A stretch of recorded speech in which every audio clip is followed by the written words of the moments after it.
Last time we made a cookie video for you, we asked what cookie you wanted to see next, and the votes were unanimous with the apple crumble cookie. I'm Dane. And I'm Sally. Welcome back to the Cupcake Jemma channel. So this is a recipe from the Crumbs and Doilies recipe book. Like so, here, available online or in the shop. You can come down to the shop and grab one. And when we created the book, we came up with lots of new recipes for it, and one of them was the apple crumble cookie. Yes. Nikki created this one. It's a very Nikki recipe. It is. Very kind of autumnal. It's got a delicious apple filling. With cinnamon. With cinnamon, and then it's also coated in a cinnamon oaty pie crumb as well. So it's absolutely delicious. Loads of different textures going on. It's a little bit more complex than the normal recipe. It is, but we're going to make it for you today. Yes. Because it's the season. It is the season. And if you want to bake along, don't forget we'll put the ingredients to the recipe on the screen now, and then they'll also be in the description box below. And you can also download a PDF if you join our Patreon, which is patreon.com/CupcakeJemma. Loads of extra content over there, as well as recipe downloads for every recipe we do here on the channel. Nice. Should we get going? Let's get going. We've swapped sides. We've swapped roles. It's all a bit chaotic in here today. First off, we start with the butter. It's nice and cold. Yes. 230 grams. Correct. Sally, here you go. Yes. Right, so that's going to go straight into the mixer. And we're going to add in the sugar next. Sugar, we've got two different sugars. As we always explain, we've got soft light brown sugar. Not to be confused with like dark brown sugar. That is a little bit more thicker and stickier and more molassesy. This is the nice light brown stuff, so add a nice caramel note. And we've also got caster sugar, 160 of both of those. Correct. My goodness. And so both of these are going to go into the mixer as well. And then we're going to start mixing just on a slow speed, and we're just looking to break the butter up a little bit until we get this nuggety kind of formation happening. So it's been going for like maybe a minute and a half max. And if we just show you what it looks like, the butter's kind of broken up. It's all different sizes now, some bigger bits, some smaller bits, but it hasn't like creamed together with the sugar. So it's not like combined. We've just broken the butter up and it's coated with the sugar. And that is where we're going to stop, because we don't want to cream nothing. No, and now we're going to add some chocolate. Two different kinds of the same chocolate. One is just white chocolate chips, and one has been caramelized. We did this in the oven, just on a really low temperature, like 140 degrees. For about 40 minutes, just keep stirring it. It will caramelize like this. It's delicious. And it will smell so good as well once you're doing it. Really good. And we've got 200 grams of each of these. Cool, and I like that you've kept this all chunky. Oh, yes. Like, so we're gonna get those real big chunks in there when it's baked. Because it will break up a little bit when you mix it around, so you want to keep it chunky to start with. Here we go. So again, we're going to chuck both of these in, and we're going to mix that just on a low speed, just to disperse the chocolate through the butter and sugar.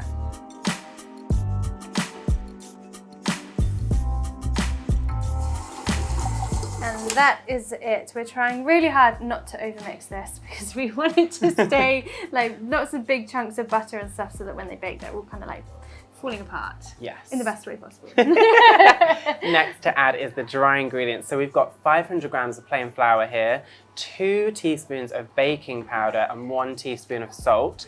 And I've measured that all together, but we're just going to give it a whisk just to combine everything, because the trick with these cookies is you don't want to over mix in the mixer. So the more work we can do outside of the bowl, the better the cookies will be. So that's mixed.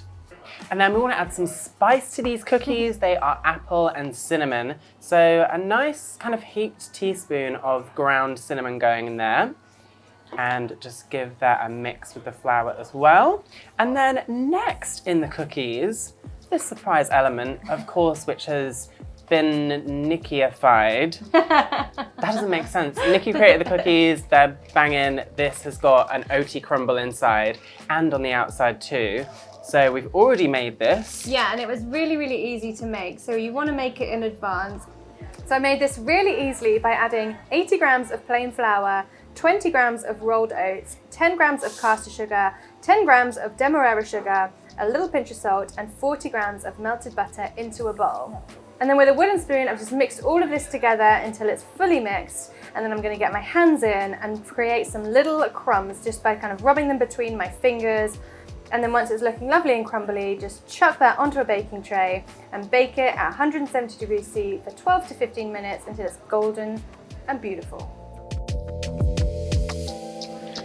And then once it's cooled down, you'll have something that looks like this. So lots of different kind of sizes of nuggets and crumbs in there. And that's gonna go into the mix, but only 50 grams of it, because we're gonna use the rest of it later. Yes. Give it back to you. Give that another little stir. And over to Sally. Yay, so again, this is just gonna go right on in the mixer. So all of it at once. Chuck it in, and then, yep, same as usual. We're just gonna pop the mixer head down and they're gonna mix it on a slow speed, and just until it forms this kind of very dry breadcrumby looking consistency. It's gonna look kind of wrong, but it's exactly right.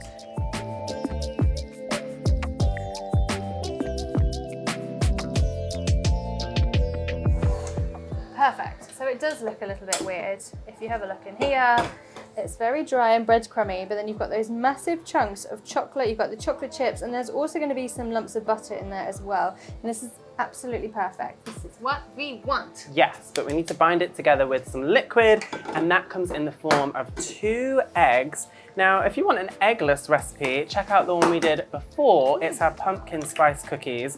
That doesn't have any eggs in it. It's just the pumpkin that binds it together. So, yes. Fabulous. And again, we'll give them a little whisk together because the less work we can do outside, the less work the bowl and the mixer will have to do, and the better the cookies. Alrighty, so we're going to chuck all of this in, and it doesn't look like it's going to be enough to bind it together, but have faith in us. So again, we're going to pop the head down and we're going to mix it on a slow speed, and at first it won't look like anything's happening, but eventually the mixture will start coming together and it will come away from the side of the bowl clean, and that's when you know it's done. Okay, so your mixer might sound like it's struggling. It probably is.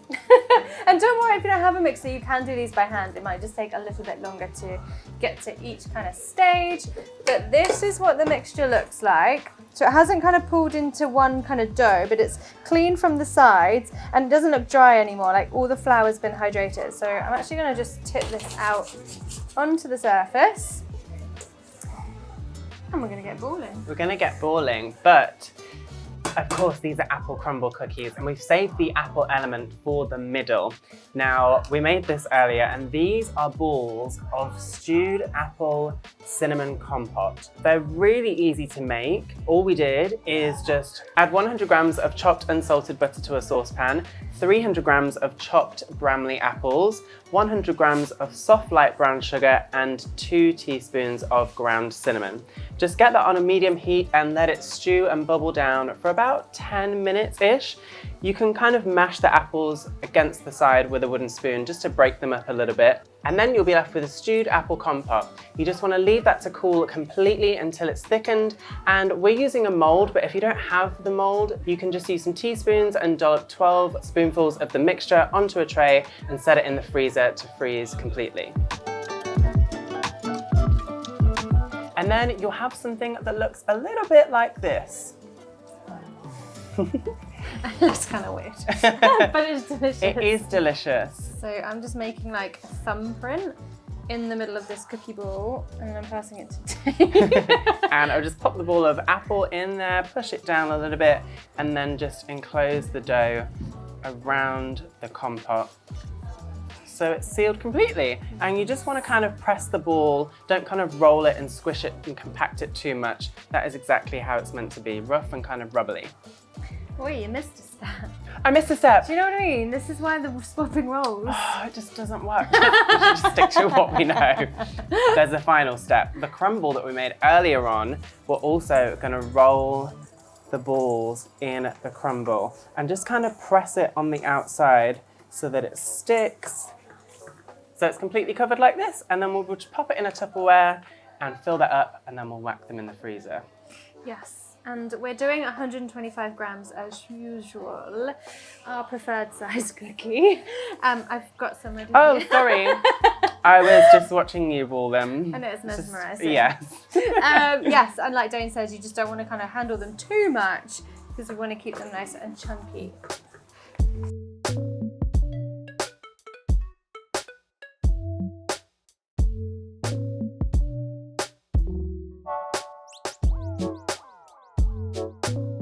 That is the last ball done. Now these need to go in the freezer to freeze for a minimum of 2 hours. We bake these cookies from frozen, and that's what makes them nice and chunky and really crisp on the outside, but soft and gooey on the middle.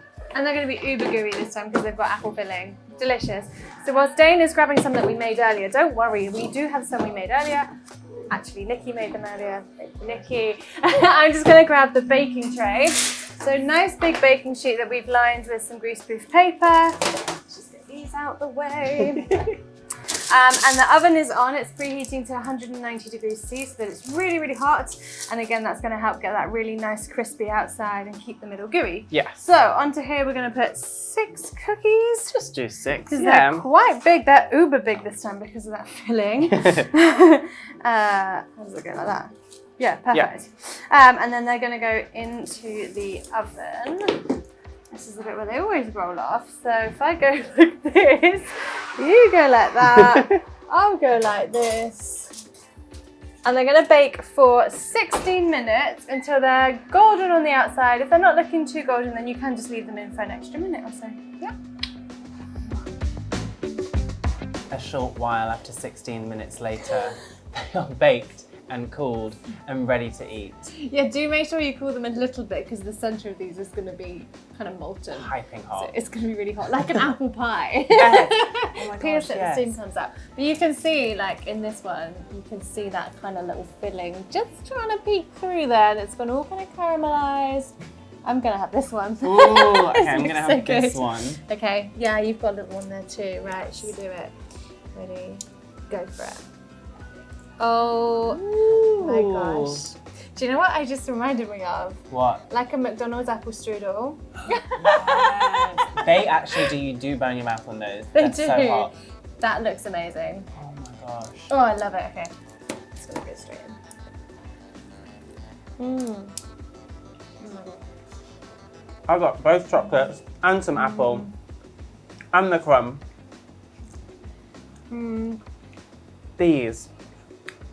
It's honestly like an apple crumble. Yeah. You know, that warm, kind of nostalgic, just really kind of comforting taste really and is. sensation. And when we baked these for the book, there was so many in the freezer afterwards. We cleared them out. Well, I cleared them out because we just kept baking them, me and Nikki in the studio, and they're just incredible. It's really delicious, and I know we say it all the time, but it really, really is. Yeah. And they're so different to all the others. You know, like flavour, texture, the crunchiness on the outside. And you get the fruitiness in the cookie, which is so rare to get in a cookie like this. And the apples, like, you just have that tiny bit of a bite in there, but they're soft and the colour of it looks gorgeous too. It really does. Like that kind of really deep sort of cinnamony, caramelly colour. Delightful. Absolutely incredible. And don't worry, if you don't want to make it, you should make this. If you don't want to make them, we're going to make very sure that they are in C&D Soho from Friday to Sunday this weekend. Yes. I can't promise that they'll be here any other time because they are quite fluffy to make. So do come to the shop this weekend. You gotta come down. Yeah. But of course you can order loads of cookies online as well. There'll be lots of links on the screen now and in the description box below. So if you want to order cookies, probably not these ones, but all the other amazing flavours that we do. You can get them online. You can indeed. What's next? What's next? What's going to be this? I don't know, this is pretty hard to beat. I did actually see that Nikki was inventing something new. Oh, I don't know what it was, but she was playing in the kitchen with cookies, so maybe she'll tell us and then we can tell you. Yes, let's hope. Yes, stay tuned. But yeah, we'll be back very soon with another recipe. We will do. One of us, somebody, here, there. Everywhere. Everywhere. What a dream. Until then. Until then. Cheers. Cheers.